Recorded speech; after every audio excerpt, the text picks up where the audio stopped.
Welcome to Knowledge for the Soul, the podcast where we dive deep into the different topics of health and we connect them to the physical, psychological, and spiritual aspects of life. The goal of this podcast, of course, is to provide you with the knowledge to do your best. I'm your host, R.N. Harris, and today we're going to be talking about attachment theory. I find that this is a useful topic to discuss because it can help provide perspective to many people out there, I think, who are wondering about the way that people's behaviors are and why those behaviors are in that way. So, attachment theory, it was developed by a couple of psychologists, John Bowlby and Mary Ainsworth, that describe how early relationships with caregivers shape our patterns of relating to others in adulthood. There are 4 different types of primary attachment styles. You have secure, anxious preoccupied, dismissive avoidant, and fearful avoidant. And these styles influence how we form bonds, handle intimacy, and respond to conflict in romance, familial, and social relationships. We're going to go over the different attachment styles, and it's not to put any person in a particular box, because in reality, we may have characteristics that are being displayed that represent a blend of the different attachment styles. For example, you may have someone that has traits that exemplify being a dismissive avoidant, and other traits in that same person that demonstrate being anxious preoccupied, and other traits that demonstrate being a secure attachment style. So keep in mind that as we discuss these different categories of attachment styles, it's not to put anyone in a box, and no one that, if it reminds you of someone, no one should be put in a specific box in relation to these attachment styles. But the reason why it's important that we discuss things is that it can shed some light onto the behavioral patterns that you can observe in others, and therefore give yourself a greater sense of security, which is why the most important or the healthiest attachment style is the secure attachment style. But I do want to start out with the unhealthy attachment styles first, and I'm going to go ahead and lead into the secure attachment style later.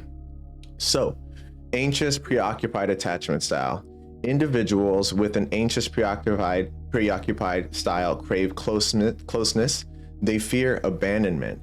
They often worry about their partner's commitment and seek constant reassurance. They may be highly attuned to the relationship dynamics, but interpret neutral actions as threats.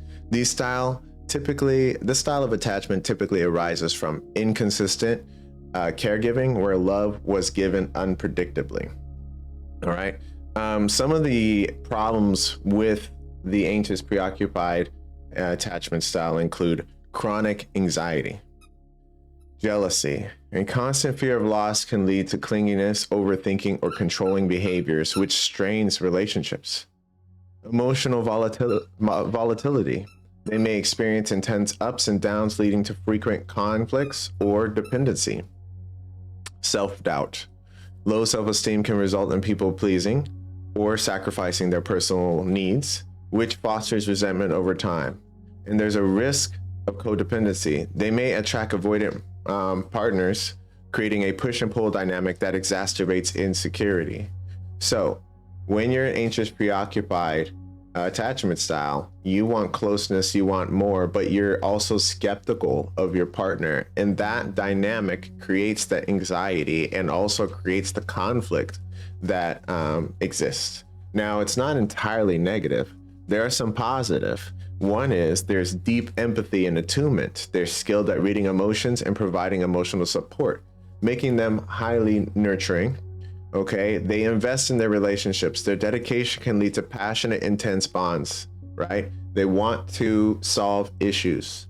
Okay, they openly express their feelings, which can encourage vulnerability and intimacy in others. Okay, but ultimately, this attachment style is not healthy. And someone with this type of attachment style, or even characteristics of this attachment style, has some personal work to do so that they can keep the positives, but also disregard the negatives, which is why this attachment style is ultimately unhealthy. Next, we have the dismissive avoidant attachment style. Those with the Dismissive avoidant style prioritize independence and self-reliance. They often downplay the importance of emotional closeness. They may suppress their feelings, avoid vulnerability, and view needing others as a weakness. This stems from caregivers who are emotionally distant or encourage early independence. Okay. Some of the negatives here with the dismissive avoidant attachment style include difficulty with intimacy. Emotional detachment can make partners feel unloved or unimportant, leading to isolation. Avoidance of conflict. They withdraw or dismiss issues, allowing problems to fester unresolved. See, so one of the things about this attachment style that's particularly negative is the avoidance of conflict, because through that, they are not having discussions that can ultimately lead to closeness with the other party. So they withdraw or dismiss issues, they minimize them, saying things like these issues are silly, and they allow problems to fester, which they don't provide that resolution that this problem has been solved. They suppress emotions. They can bottle up their feelings. They bottle them up, and then they just present themselves as passive aggressive, or they build up resentment, or they have an emotional explosion. Okay, challenges in commitment. Their fear of dependency might result in short-term relationships or reluctance to deepen bonds. So these types of individuals struggle to have long-term relationships because of their fear of dependency, their fear of relying on that other person. They like their independence. They don't want that threatened. Okay, some of the positive aspects that you want to keep if you are in this category of dismissive avoidant or have characteristics of the dismissive avoidant attachment style are strong self-sufficiency. Okay, you want to maintain that resilience, that goal-oriented, and that ability to handle stress independently. Okay, emotional stability. Less prone to dramatic mood swings, they maintain composure in crisis. Clear boundaries. They respect personal space, which can prevent enmeshment in relationships. Okay. Rational problem solving. They approach conflicts logically and focus on solutions rather than emotions in most cases. So those are the positives of the dismissive avoidant attachment style that we want to work towards keeping if we find ourselves in this category. In the negatives, we want to do the personal work, so that way those negatives are not holding us down. Again, the dismissive avoidant attachment style is a unhealthy attachment style, and it's important that we address the issues that come with it if we find ourselves within that category. Okay. Fearful avoidant attachment style. People with the fearful avoidant attachment style, it can also be called the disorganized attachment style, desire closeness but fear it due to past trauma. They isolate between seeking connection and pushing away, often feeling unworthy or unsafe in relationships. This style frequently results from abusive or chaotic caregiving environments. All right, so some of the negatives are internal conflict. Ambivalence leads to erratic behavior, confusing partners and causing relational instability. Trust issues. Deep-seated fears can manifest as paranoia, self-sabotage, or abrupt endings to relationships. Emotional dysregulation, prone to anxiety, depression, or trauma responses, which can overwhelm them and others. Cycle of isolation, pushing people away, reinforces loneliness, making it hard to build stable support networks. Okay, these are the negatives of the fearful avoidant attachment style or the disorganized attachment style. Okay, some of the positives include heightened self-awareness, may recognize their patterns and seek therapy, leading to significant personal growth. They're intensely passionate. When they do connect, relationships can be deeply meaningful and transformative. Empathy from experience. Having faced adversity, they often show compassion for others' struggles. Adaptability. Their mixed tendencies can make them versatile in navigating complex social dynamics. Okay, so we have talked about the 3 unhealthy attachment styles. We talked about the anxious preoccupied attachment style, which has to do with desiring closeness and constantly clinging to the partner to the point of a lack of independence or self-sufficiency.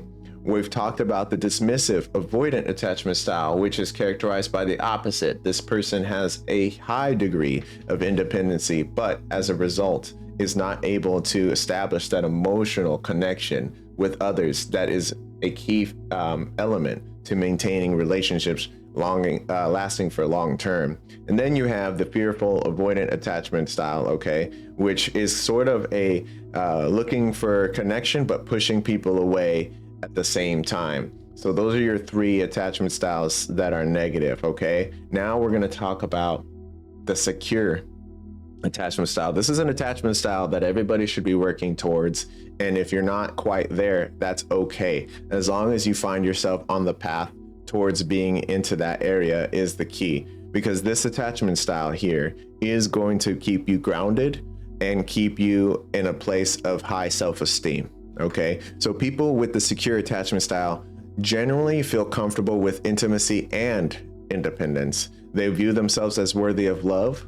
They see others as reliable and trustworthy. In relationships, they communicate openly, seek support when needed, and provide it to others. They handle separations well and reunite without excessive anxiety or avoidance. This style often stems from consistent, responsive caregiving in childhood. All right. Some of the positives here of the secure attachment style is that they have strong emotional resilience. They bounce back from setbacks and conflicts more easily. Healthy interdependence. They balance closeness with personal autonomy, fostering mutual growth in relationships. Effective communication. They express their needs clearly and listen empathetically, leading to deeper connections and fewer misunderstandings. High relationship satisfaction. Secure individuals tend to have longer lasting, more fulfilling partnerships. Okay. Now, with everything, there are some weaknesses. So we're going to talk about it. When you're in a secure attachment mentality, you still have some vulnerabilities that exist. It's not a perfect type of attachment style, but it is the best, but not without its significant weaknesses. So sometimes you can overlook red flags. The trust in others might lead them to stay in unhealthy situations longer than necessary. Potential for complacency. In stable environments, they may not push for personal growth or address subtle issues proactively. Okay. Vulnerability to mismatched partners. If paired with insecure styles, they may absorb more emotional labor, which could tire them out. So as a secure person, as a secure attachment style individual, you understand your self-worth, but at the same time, you acknowledge the worth of others. You prefer to have positive experiences and closeness with others, but if they choose not to, you give them that room as well. You have your own personal boundaries and you insist in that they are maintained, but you also respect the boundaries of others. You do not need other people, but you would like to be around them. You also understand what you have, your value, and your balance between the two things. When a highly emotional event occurs, you're able to listen to what others are going through emotionally, and you're able to process what you're going through emotionally, but without allowing those emotions to overtake you and allowing you to become subject to the impulses that those emotions bring. You're able to stay grounded while acknowledging your feelings and acknowledging the feelings of others. And you're able to communicate in a way that reflects the boundaries that you have, the issues that you have, the things that you want, while also giving people the room to make their own decisions and also work on their own personal growth, because we're all on the spectrum of needing personal growth. So the secure attachment style, as you can see through the things that I'm saying, is somebody who's confident in their own ability to communicate, but without allowing that emotional state or emotional feelings that they have overtake them, so that they continue to communicate in a way that's true to the type of person they want to be. And at the same time, they give people the option to make decisions on their own, but they do not persecute them for decisions that do not involve increasing closeness to them, because they are secure in themselves and their own value, in their ability to self-soothe and move and navigate life in a successful way. but they are not shutting people out. So as you can see, the secure attachment style is a balanced type of attachment style that encompasses the positives of the anxious preoccupied attachment style, the dismissive avoidant attachment style, and the disorganized attachment style. They encompass the positives, but they get rid of the negatives. Okay, they are emotionally grounded. Okay, they welcome intimacy, encourage intimacy, but they're not clingy, as they do not rely on validation from others to feel sufficient. So the secure attachment style is the best attachment style and something we want to work on. Okay, physically working towards the attachment style is going to be beneficial because you will take better care of yourself through your self-sufficiency, and that's going to increase your physical health. Okay, let's talk about a little bit about what it takes to work towards a secure attachment style. Okay, secure attachment styles, as I mentioned, promotes healthy, balanced relationships built on trust, mutual respect, and emotional availability. Secure individuals aren't perfect. They still face challenges, but their foundation allows them to navigate life's ups and downs with greater ease. Okay, anyone can work towards a more secure attachment style. I don't care where you're coming from, what your background is, who you are, and what characteristics that you have on any or all of the attachment styles. You can work towards a secure attachment style. Okay, if you are on the anxious preoccupied side, which admittedly that's where I started and where I'm moving away from and have moved away from through personal work. Okay, so focus on building your self-esteem, your internal validation, practice your self-soothing techniques like mindfulness or journaling to reduce resilience on external reassurance, and challenge those catastrophic thoughts. Like if they don't text back immediately, they don't care. With evidence-based reframing in relationships, set small boundaries to foster independence, such as pursuing solo hobbies. Therapy, like cognitive behavioral therapy for attachment-based therapy, can also help identify your triggers and develop a secure communication script. So you want to be able to identify your triggers as an anxious preoccupied.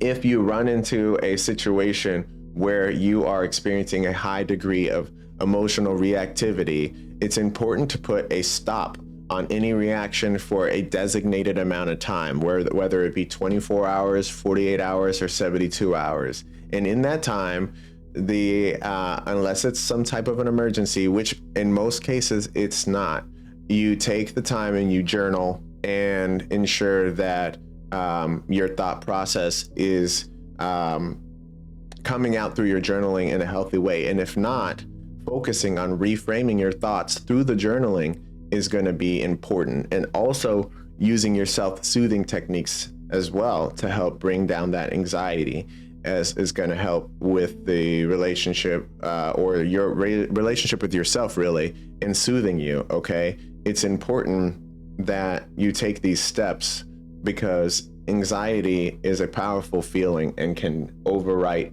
logical thinking and cause damages in relationships when not controlled.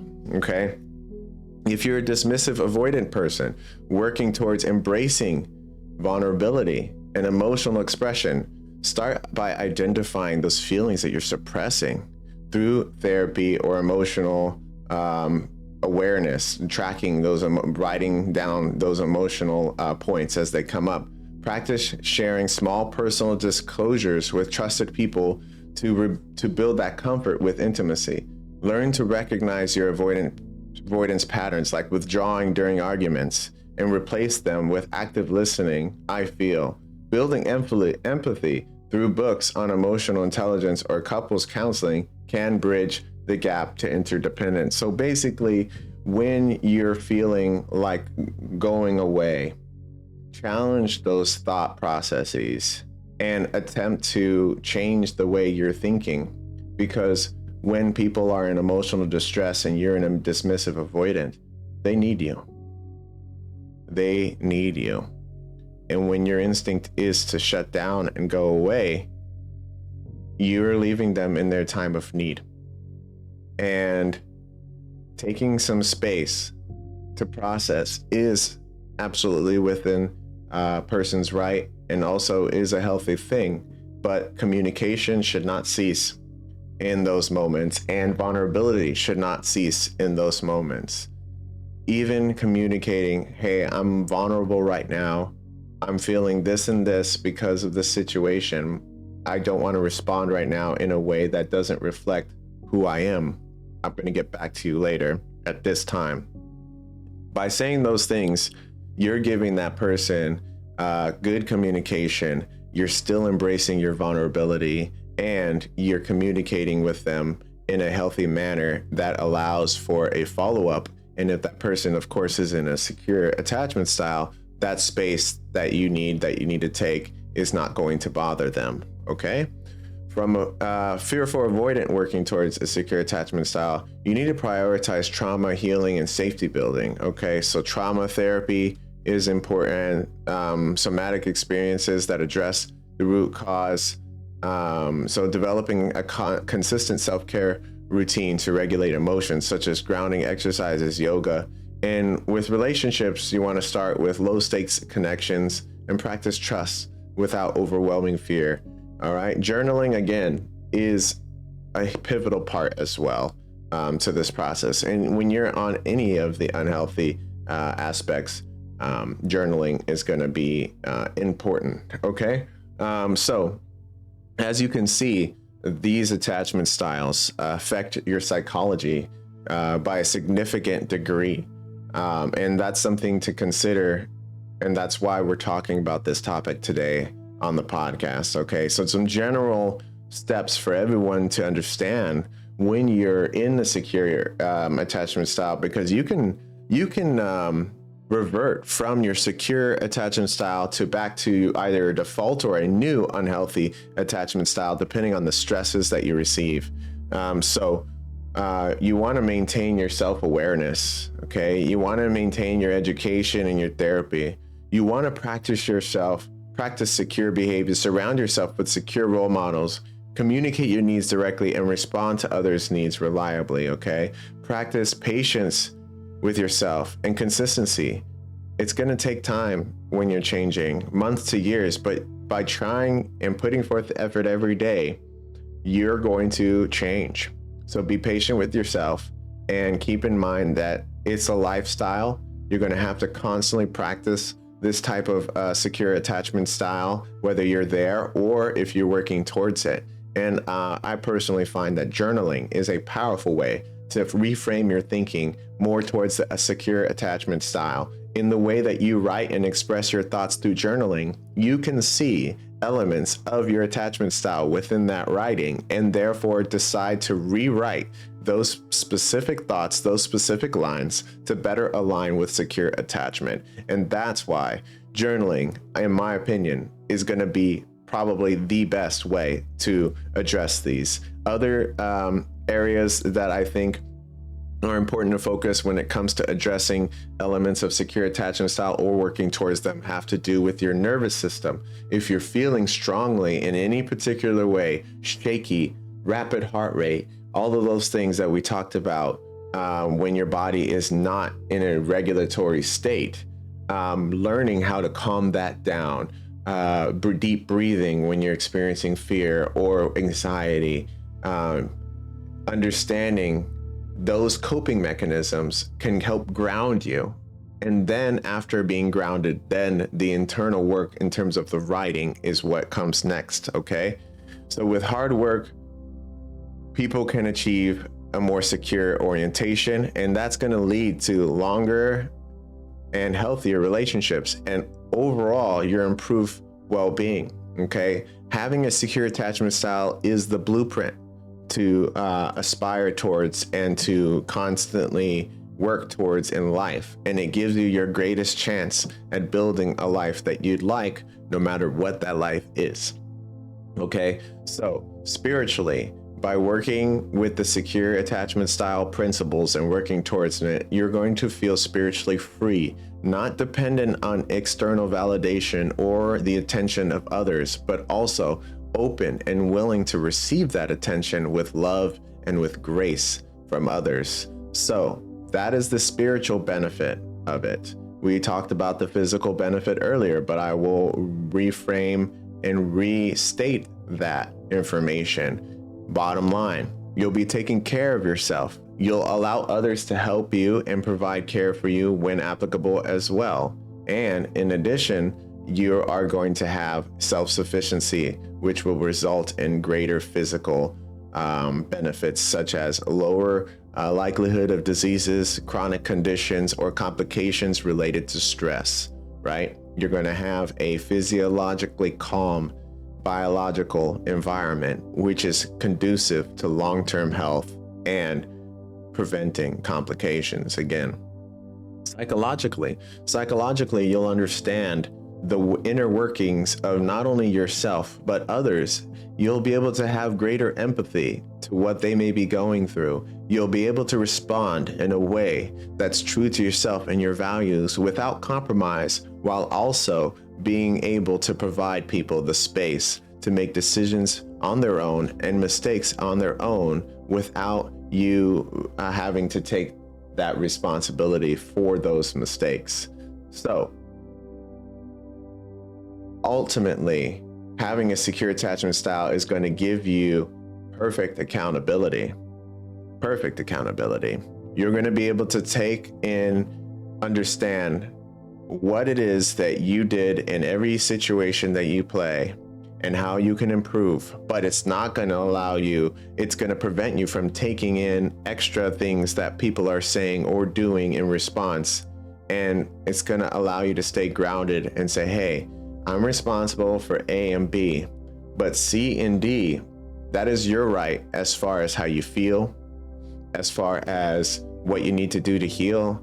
Those are your rights and I respect them. And as far as me, my part for A and B, I'm going to work on taking different actions to improve in these areas, regardless of what the person decides to do or regardless of how they feel. But at the same time, you'll be able to maintain that empathy. So that's secure attachment theory. Thank you for your time. Thank you for listening, everybody. I hope that you find that this podcast was particularly beneficial for you, and stay tuned for the next episode as we go further into different topics that are going to improve mental health, physical health, and spiritual health.